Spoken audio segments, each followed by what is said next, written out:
hello student welcome back to my channel more चैनलत সকলোকে স্বাগতম জনাইছো তো আজি মই এই ভিডিওটোত ক্লাস 10 ফার্স্ট ফ্লাইটৰ ইংলিশৰ কিটামান কমন কোৱেশ্চন তোমালোকৰ দিম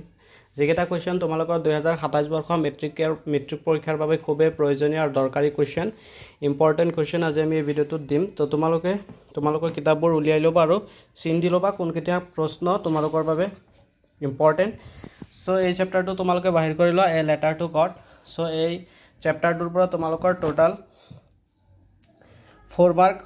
দুটা 2 মাৰ্কৰ দুটা কোৱেশ্চন হয় টোটাল 4 মাৰ্ক আৰু 3 মাৰ্কৰ তিনিটা এমসিকিউ হয় টোটাল এই চেপ্টাৰটোৰ পৰা তোমালোকৰ 5 মাৰ্ক আহে সো এই 5 মাৰ্কৰ বাবে তোমালোকে কোনকেটা কোৱেশ্চন চাবা এতিয়া চোৱা সো তোমালোকে চেপ্টাৰটো বাহিৰ কৰি লোৱা আৰু চিন দি লবা পেনেৰে সো চোৱা প্ৰথমতে ইয়াৰ যেটো ফাৰ্স্ট কম্প্ৰিহেনশন আছে ইয়াৰ পৰা তোমালোকে প্ৰথমটো কোৱেশ্চন চাবা what did Lencho hope for আৰু এটো তোমালোকৰ কোৱেশ্চনটো তোমালোকৰ এমসিকিউ টাইপত আহি থাকে 1 মাৰ্কৰ কোৱেশ্চন তোমালোকে চাবা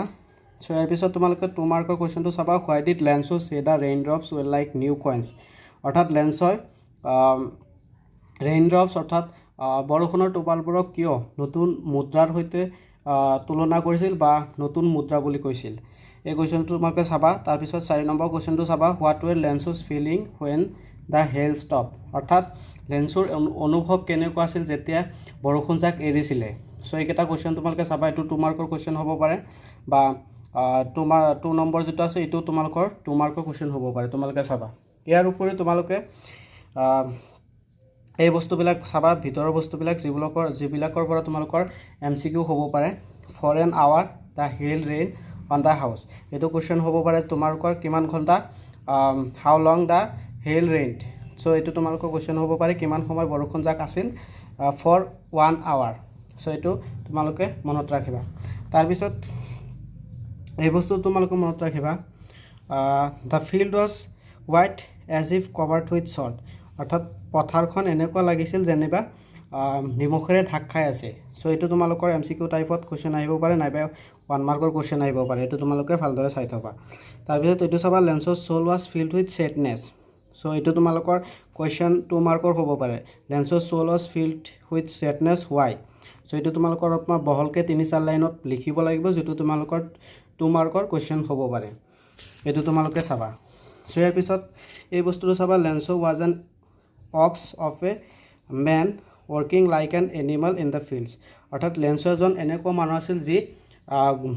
কি কৰিছিলে এনিমেল জন্তুৰ দৰে খেতিপথাৰত কাম কৰিছিলে so লেন্সো how was the লেন্সো so এনেকুৱা কোৱেশ্চন বা লেন্সো কেনে ধৰণৰ মানুহ আছিল how was লেন্সো এনেকৈ কোৱেশ্চন এটা আহিব পাৰে এমসিকিউ টাইপত সো তোমালোকে এটো ভালদৰে চাই থবা সো ইয়াৰ পিছত দ্বিতীয়টো কম্প্ৰিহেনশনৰ পৰা তোমালোকে প্ৰথমটো কোৱেশ্চন চাবা who or what did Lencho have faith in কোন আৰু কি কৰিছিলে লেন্সো বিশ্বাস কাৰ ওপৰত কৰিছিলে হোৱাট ডিড হি ডু আৰু তেও কি কৰিছিলে সেই কোৱেশ্চনটো তোমালোকে চাবা 2 মাৰ্কৰ কোৱেশ্চন লেন্সোই কি কৰিছিলে আমি জানো যে লেন্সোই এখন ভগৱানলৈ চিঠি লিখিছিলে তেওঁৰ খেতি পথাৰ নষ্ট হোৱাৰ কাৰণে তোমালোকে এটো বহলকৈ অলপমান লিখিব লাগিব 2-3 লাইনত 2 মাৰ্কৰ বা 3 মাৰ্কৰ কোৱেশ্চন হ'ব সো ইয়াৰ পিছত এটো চাবা হু ৰিড দা লেটাৰ অৰ্থাৎ চিঠিখন কোনে পঢ়িছিলে পোষ্ট মাষ্টাৰে পঢ়িছিলে তোমালোকে এই বস্তুটো চাবা ইয়াৰ পিছত তোমালোকে থাৰ্ড কম্প্ৰিহেনশনৰ পৰা তোমালোকে প্ৰথম কোৱেশ্চনটো চাবা was লেন্সো surprised to find a letter for him with money in it আৰু সেকেন্ড কোৱেশ্চনটো চাবা what made him angry so এটো কোৱেশ্চনটো তোমালোকে চাবা ইম্পৰ্টেন্ট আছে ইয়াৰ পিছত তোমালোকে 1 নম্বৰৰ পৰা এই কোৱেশ্চনটো চাবা what does লেন্সো have complete faith in which sentence in the story tell you this so এই কোৱেশ্চনটো তোমালোকে চাবা তাৰ পিছত 2 নম্বৰ কোৱেশ্চনটো চাবা why does the postmaster send money to লেন্সো why does he sign the letter got এই কোৱেশ্চনটো তোমালোকে চাবা অলপমান বহলকে আহিব পাৰে 3 মাৰ্কৰ বা 2 মাৰ্কৰ কোৱেশ্চন হ'ব পাৰে সো ইয়াৰ পিছত তোমালোকে এই 6 নম্বৰ কোৱেশ্চনটো চাবা ষ্টাৰ মাৰ্ক কৰা আছে তোমালোকে ষ্টাৰ মাৰ্ক কৰি লবা there were two kinds of conflict in the story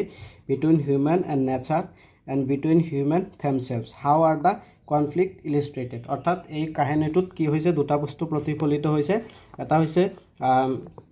humans মানৱীয়তা আৰু এটা হৈছে নেচাৰ অৰ্থাৎ প্ৰকৃতি আৰু মানৱীয়তা দুটা বস্তু প্ৰকাশ পাইছে এই দুটা বস্তুৰ বিষয়ে তোমালোকে অলপমান বহলাই লিখিব লাগিব য'ত 3 মাৰ্ক থাকিব 3 বা 4 মাৰ্ক থাকিব তোমালোকে এইটো কোৱেশ্চনটো ভালদৰে চাই ল'বা আৰু ষ্টাৰ মাৰ্ক দি ল'বা সো এই চেপ্টাৰটোৰ পৰা এইখিনি চাবা আৰু চেপ্টাৰটো ভালকৈ পঢ়িবা লাইন বাই লাইন অৰ্থ সহকাৰে তেতিয়া তোমালোকে এই চেপ্টাৰটোৰ পৰা ফুল মাৰ্ক কেৰি কৰিবলৈ সক্ষম হ'বা সো এইখিনিয়ে আজি এই ভিডিঅ'টো ভাল লাগিলে ভিডিঅ'টো লাইক কৰি দিবা আৰু কাষতে থকা বেল বাটনটো অন কৰি দিবা আৰু এনে ধৰণৰ ইনফৰমেটিভ ভিডিঅ'বোৰ পাই থাকিবলৈ নটিফিকেশ্যনটো অন কৰি দিবা সো আজিলৈ এইখিনি ধন্যবাদ